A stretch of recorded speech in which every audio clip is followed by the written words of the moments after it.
Malam kana son kasuwarka ta buɗe ka samu lamura, ka samu jama'a, ka samu kwastomomi kuma wanda za su amfane ka, ga tumfafiya.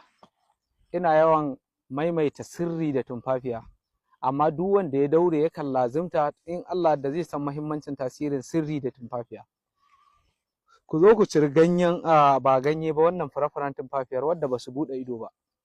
In kana son sirrin mutum ya yi ta kasuwa da kai idonsa a rufe kenan, ka zo ka ciri wanda ba su buɗe ido ba irin wa'annan. Idan ka cire su sai ka je ka shanya su bushe, idan suka bushe ka daka su zama gari.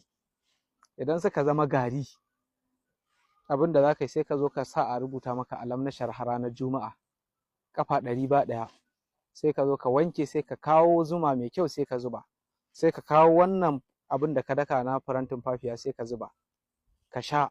Gobe a maka 100, ranar Asabar, ranar Lahadi a ma 100, ka yi sadaka da fararen abun duk da ka ga za ka iya, ko rago ko saniya ko raƙuma ko kaji farare, ka yanka ko guda 2 ko 3 wanda kake da hali ka yanka su kai sadaka su.